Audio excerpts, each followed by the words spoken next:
The morning sun glinted off the polished deck of the luxury yacht club in Newport Harbor. Isabella Chen, founder and CEO of Pacific Maritime Technologies, stood on the pier adjusting her designer sunglasses.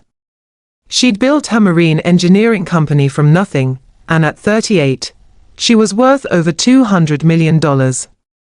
Today was her company's annual sailing competition, and she'd invited investors, board members, and the press.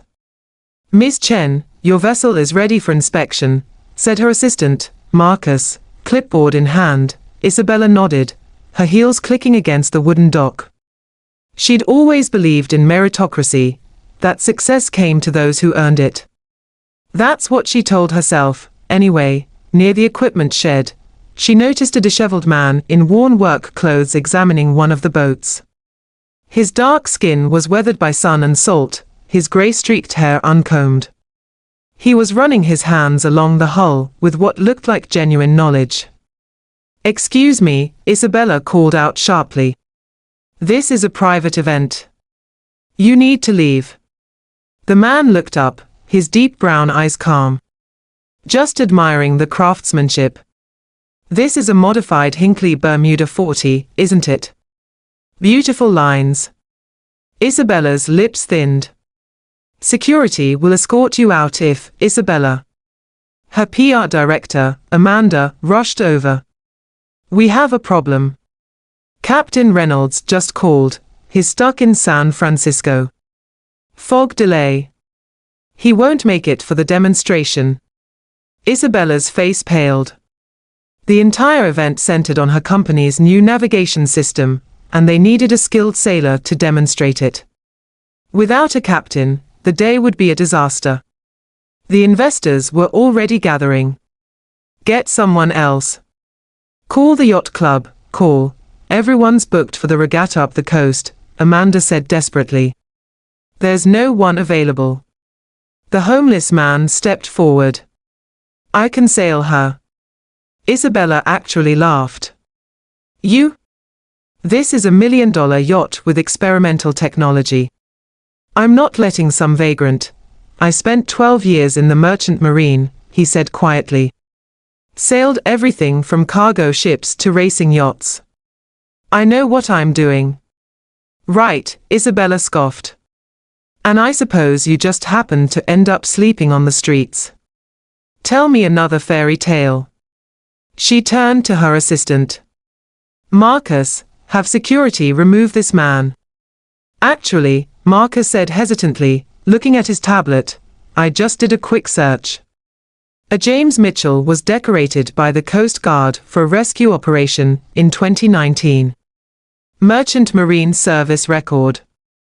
There's a photo here, and it looks like." Isabella snatched the tablet. The image showed a younger, cleaner version of the man before her, in full dress uniform, shaking hands with a naval commander. "That was a lifetime ago," James said simply. Isabella's mind raced. The investors would arrive in 30 minutes. The press was setting up cameras. If she cancelled, Pacific Maritime would look incompetent, and she'd lose the pending contracts worth millions.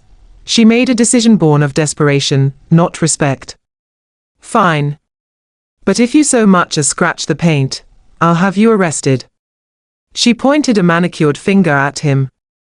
"And when this is over, I want you gone. Consider this charity work." James simply nodded and walked toward the yacht. 20 minutes later, James stood at the helm in borrowed deck clothes that didn't quite fit. He'd cleaned up minimally, but his weathered appearance still drew stares.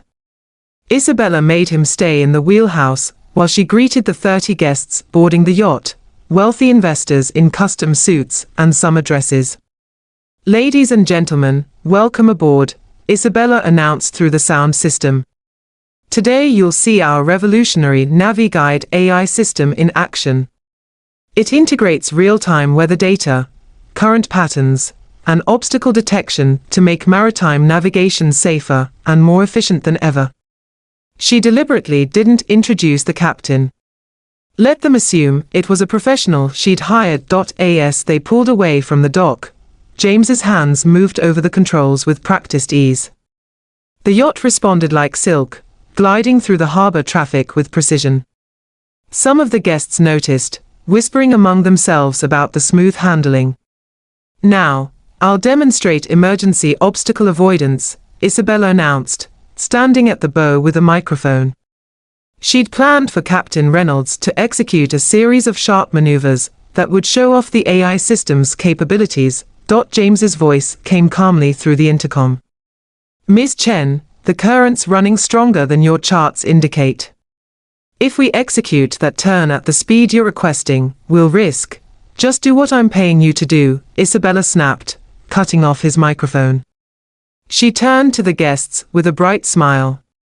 "Our captain is being overly cautious. The NaviGuide system is designed for exactly these conditions." Against his better judgment, James executed the maneuver. But he was right. The current caught the yacht mid-turn, pushing them toward a channel marker. He compensated immediately, pulling out of the turn with seconds to spare, but several guests gasped and grabbed railings. "Perfectly safe," Isabella said through gritted teeth, though her heart was pounding.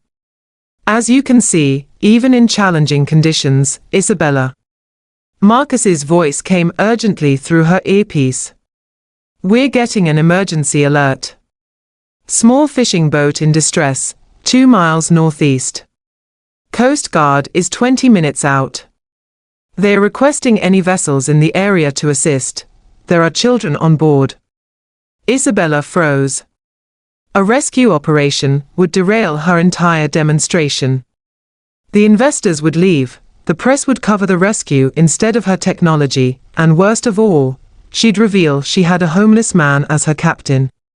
"Tell them we're experiencing technical difficulties and can't respond," she said quietly into her microphone, but James had heard the alert too. Before Isabella could react, he was already adjusting course, the yacht turning smoothly toward the northeast. "What are you doing?" Isabella stormed into the wheelhouse. "I didn't authorize this. Turn around immediately." "There are children in the water," James said calmly, his eyes scanning the horizon. "We're the closest vessel. We're responding." "You're fired. I'll have you arrested for theft, then have me arrested after we save them." Isabella stared at him, fury and disbelief warring in her chest. Through the windows, she could see her guests looking confused, some checking their phones. The emergency alert had gone out publicly. Her PR director Amanda appeared. "Isabella, the press picked up the distress call. If we don't respond, it'll look terrible. We have to help." Trapped, Isabella turned to address her guests, forcing a smile. "Ladies and gentlemen, we're responding to an emergency situation. Please remain seated and observe our captain's expertise in crisis navigation." James pushed the throttles forward. The yacht surged ahead, and within minutes, they spotted it, a small fishing boat listing badly, taking on water. 2 adults were in life jackets, holding 2 young children, maybe 6 and 8 years old. The father was waving frantically. "Take the helm," James told Isabella, already moving. "Keep her steady into the wind, bow toward them." "I don't know how to. You own a maritime company. Figure it out." He was already on deck, organizing the crew and several able-bodied guests. Within minutes, James had coordinated a rescue that demonstrated years of emergency experience. He went into the water himself, life jacket on, swimming to help the smaller child who'd slipped from her mother's grip. Terrified and crying, Isabella watched from the wheelhouse, her hands white-knuckled on the controls, as James cradled the little girl against his chest, speaking gently to calm her fear, swimming back to the yacht with strong, sure strokes. The crew pulled them aboard, and James wrapped the shivering child in blankets, checking her breathing, staying with her while the family was brought to safety. The whole operation took 12 minutes. By the time the Coast Guard arrived, everyone was safe aboard Isabella's yacht, drinking hot coffee, the children wrapped in towels and already laughing with relief. A Coast Guard officer climbed aboard. "Outstanding work. You probably saved these kids' lives. He looked at James, recognition flickering. Wait, Mitchell. James Mitchell. I thought you were. I heard you'd left the service. I did, James said simply. The officer looked like he wanted to ask more, but settled for a respectful nod. Well, you haven't lost your touch, sir. As they returned to harbor, press boats surrounded them. The story had shifted from Isabella's product demonstration to a dramatic rescue at sea. Cameras focused on James, still in his wet borrowed clothes, still obviously not wealthy or powerful. One reporter called out, "Sir, are you the captain? What's your name?" Before James could answer, Isabella stepped forward. She'd had 12 minutes to think while the rescue unfolded, 12 minutes to watch a man she'd called a vagrant risk his life for strangers, 12 minutes to feel the weight of her own arrogance. "This is Captain James Mitchell," she said clearly into the microphones. "Former merchant marine, decorated by the Coast Guard, and as of today, my company's new Director of Maritime Safety and Training."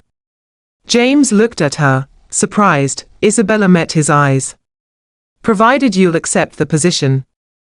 Later that evening, after the guests had left and the press had dispersed, Isabella found James on the pier, back in his worn clothes, preparing to leave. "You don't have to do that," she said. The job offer was genuine. James studied her. "Why?" "So you can feel better about yourself. So you can tell people you gave a homeless man a second chance." The words stung, because they were partly true. Maybe at first, Isabella admitted quietly. She sat on the pier beside him, not caring about her expensive dress. "I judged you the moment I saw you. I assumed your circumstances meant you were worthless. I was wrong." "People make assumptions," James said. "I'm used to it. That doesn't make it right." Isabella looked out at the darkening water. "You want to know what I saw today? I saw someone who knew what mattered. Those children's lives mattered more than my demonstration, more than my ego, more than my company's contracts. You knew that immediately. It took me too long to understand." She turned to face him. "I built my entire company on the idea that I earned everything through merit and hard work. And I did work hard. But I also had advantages I never acknowledged: family money for my first patent, connections that opened doors, people who saw potential in me and gave me chances. You lost everything and somehow stayed the person who jumps in the water to save a scared little girl. That's worth more than anything I've built." James was quiet for a long moment. "I lost my family," he said finally. "Cargo ship accident, 7 years ago. I was the navigator. The investigation cleared me, but I blamed myself anyway. Lost myself in drink, lost my career, lost everything. Been trying to find my way back." "Then let me help," Isabella said. "Not as charity. As someone who desperately needs what you have: real character, real experience, the ability to know what actually matters. My company builds technology for people at sea. Who better to lead safety training than someone who's lived both sides of that life?" James looked at her for a long time, then slowly extended his hand. "I'll try.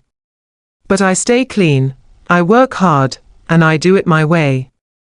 If you treat me like a project or a publicity stunt, I walk." Isabella shook his hand. "Deal. Though I should warn you, the board meetings are terrible. I'll probably need you to keep me honest there too." For the first time, James smiled. "I can handle that."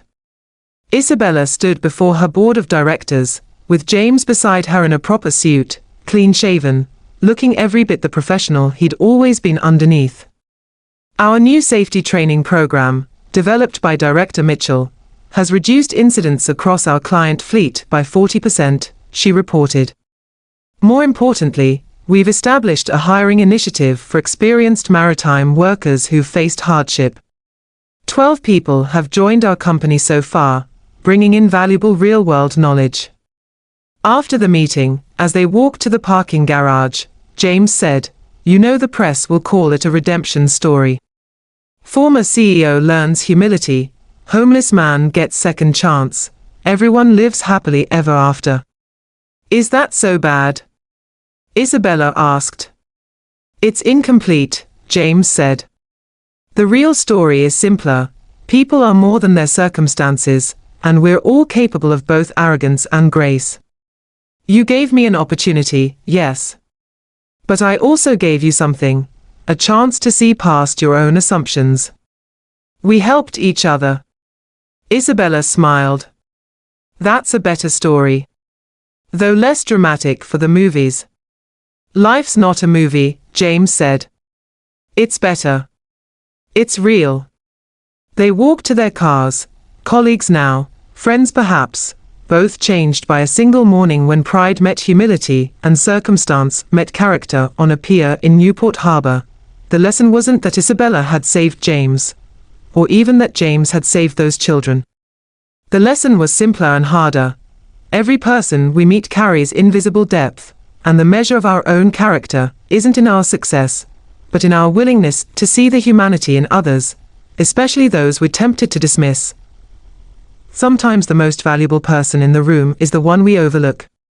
And sometimes, it takes a crisis to teach us that true wealth has nothing to do with money. Hello everyone. If you are enjoying this video and finding it helpful, don't forget to support our channel. Please subscribe to our channel, press the like button, and share this video with your friends and family. Also, make sure to turn on the notification bell so you never miss our upcoming videos. We regularly upload amazing, informative, and entertaining content just for you. Your support means a lot to us and motivates us to bring even better content in the future. Thank you so much for watching, and welcome to our growing community.